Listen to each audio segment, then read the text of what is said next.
Hello and welcome back to another set of readings of Lotus Love Tarot 555. Okay, you guys, I am here with your full moon reading in Gemini, and it's going to be a lunar eclipse.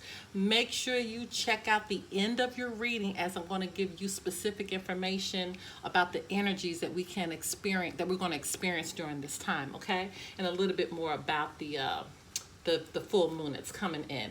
But as I always begin, thank you for the love and support you continue to give to our channel. A little bit about this reading. You can apply this to your sun, your moon, your rising, and for some, even your Venus signs. Keep in mind that these energies will flip-flop, okay? So if it doesn't relate to you, it could relate to your partner. You could also be picking up on an energy that is surrounding you. And I always want to say hello to our cross watchers.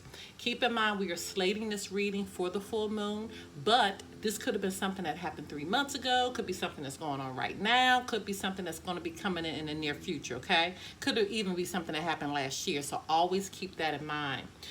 You guys, this reading is a very mini reading, and I always say this because a lot of people get upset when they're not a full reading. I have plenty full readings on my channel, okay? But for this one alone, this is only for you to be able to set your intentions. Setting your intentions during this time is so important, because you can utilize that energy to really thrust yourself into the future, thrust yourself into the goals and dreams that you have laid out for yourself. And so that's why we do this, okay? For the full moon intentions, if you don't know how to do it, that link is below. So just click on the link, and there's a video showing you exactly what you need to do to set your intentions. Don't forget to follow us on Instagram at Lotus Love Tarot 555. You guys, please subscribe to the channel. It helps push my readings out so much further. And if you would, give a thumbs up to the reading. That helps a lot too. Can you do me that favor, please? Give a thumbs up. And don't forget to hit the subscribe button, and right next to it is a little bell. Hit that bell, and every time I release a reading, you'll be notified. And I'm working on it right now, but I think I'm going to do, for the very first time, 2021 readings. Oh my goodness, I'm getting excited about that because I got new decks in, and so I'm trying to gear that up. Okay, don't forget we do private readings, and now we are ready to get started. On with your reading. Hello, my Aries. Okay, you guys, let's get right into your reading. Keep in mind, this is a mini reading, okay? Holy Spirit, Divine Creator, Universe, what messages need to go forth for the sign of Aries as they begin to set their intentions on the full moon occurring on November 29th, 30th,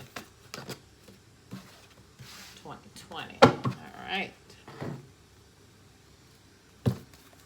Okay, Holy Spirit, Divine Creator, the Universe, what messages need to go forth for the sign of Aries as they begin to set their intentions on the full moon occurring on November 29th, 30th, 2020. What messages need to go forth for the sign of Aries? What does Aries need to know? Okay. Ooh, got 3 here. Okay. Let's move these down some. Holy Spirit, Divine Creator, the Universe, what messages need to go forth for the sign of Aries as they begin to set their intentions on the full moon occurring on November 29th, 30th, 2020. What messages need to go forth for the sign of Aries?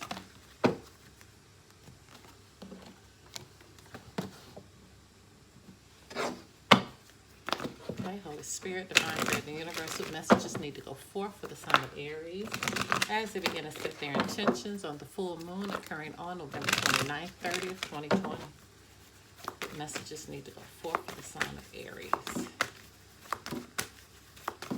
What does Aries need to know? Aries, looks like you need to know a lot. Okay. Because you got a lot of messages here, but you guys could just be channeling. Some of these messages could just be for one person.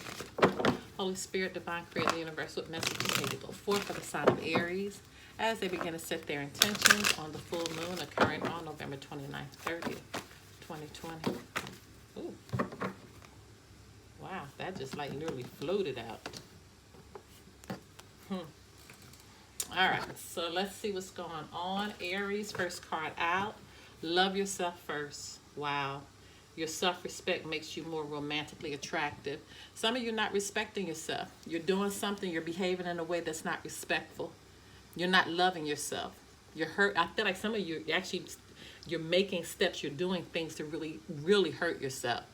And it's like maybe your pride, you're being very prideful in a situation, or you're making choices to hurt someone, doing things that's not appropriate. Because when love yourself first comes, some of your self-esteem could just be shot, whereas you look to others to show you that love and not really loving yourself. Okay? Your self-respect, that line right there is very powerful, because it's saying your self-respect makes you more romantically attractive. So Spirit is telling you there's something you're doing where you need to focus on your respect. Are you really respecting yourself? Set your sights higher. Increase your standards. You can't make this up. Increase your standards and expect more for yourself. Don't settle. Don't settle. That means you're doing something that it's like you're not working at your full potential. You're not acting at your full potential. You're not making wise choices. You're not making good choices that is really for your good potential, for your potential.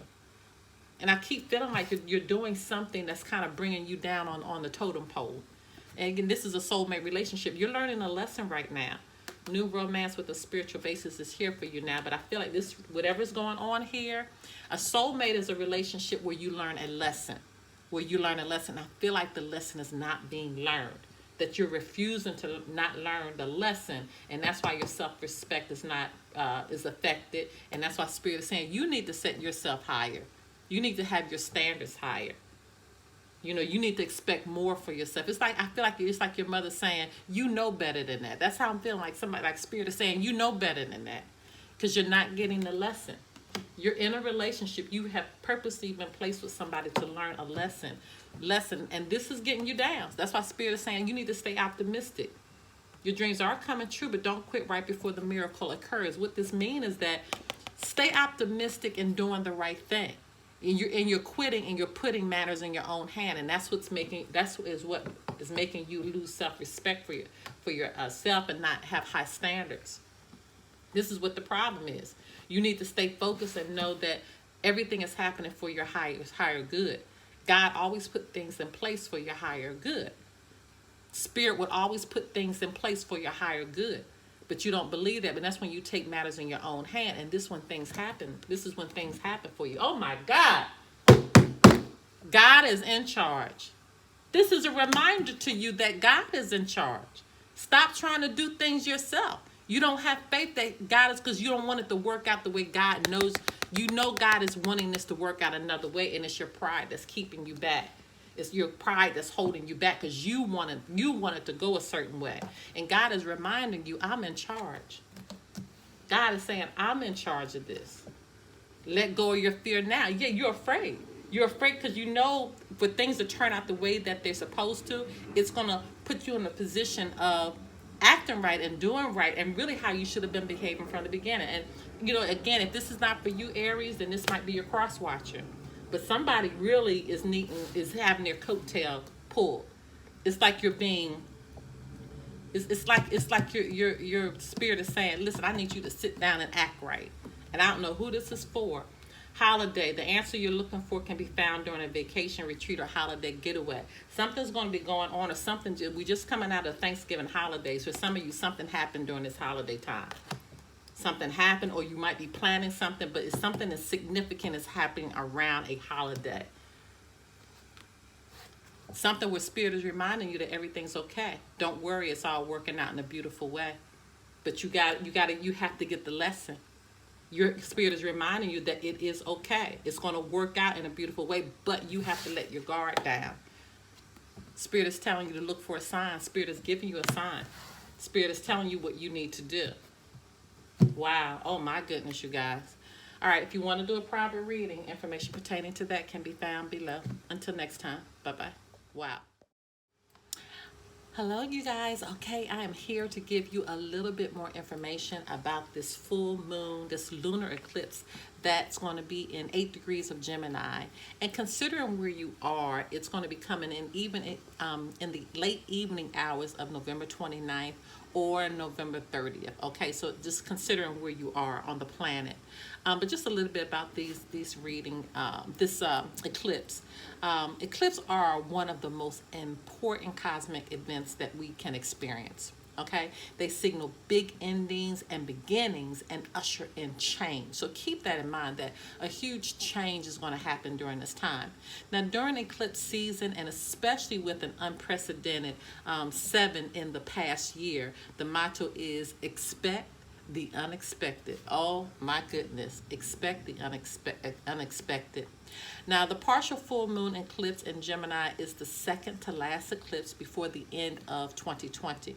And so this year we have had a total of 7 eclipses. Okay, you guys, 7, which is very rare. Most years we've had anywhere from 4 to 5 maximum, but this year it's been 7.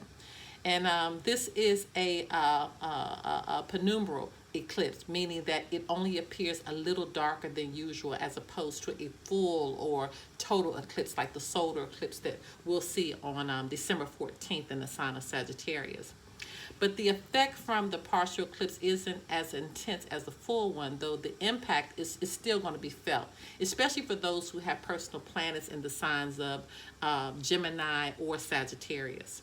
Now, we may find ourselves feeling chaotic, irritable, tired, agitated, and sleepy around the eclipse time. And we can have a wild and extreme time when we're dreaming as well. So keep that in mind. Your dreams can be very wild and very extreme. Alternatively, many of us love the fun and exciting eclipse energy and love riding the flow of new possibilities.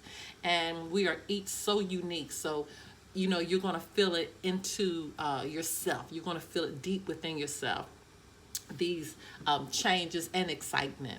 But traditionally, eclipses aren't the best time to do the typical set intentions or release ceremonies, to travel, make new commitments, sign contracts or start brand new projects. This is the time for that. So when you're setting your intentions, don't do it the normal way. Really think big this time, okay?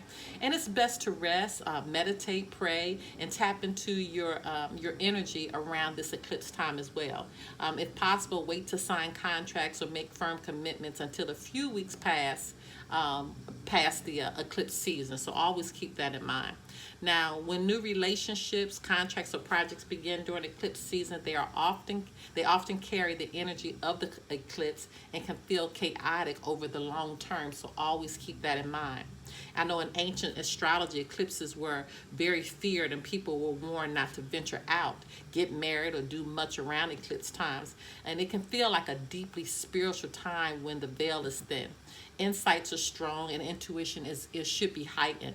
But big life changes can occur this week, especially for those who have the eclipse occurred near personal points in their natal chart, such as, those with planets within 5 degrees of the eclipse point, which is 8 degrees of Gemini. And Gemini rising, if you have a Gemini rising sun or moon, you can feel this. Sagittarius rising sun or moon, you're going to feel this. And Gemini or Sagittarius as your north or south node, you can really feel this during this time, okay? All right, guys, so just keep in mind that you may feel, very airy, changing your minds this week. A lot could come about, and you can feel mentally overloaded or mentally stimulated and spend a lot of time overthinking. So just keep that in mind, all right? All right, you guys, I hope that helped you a lot. And don't forget, set your intentions, okay? And think big. All right, bye-bye. Until next time.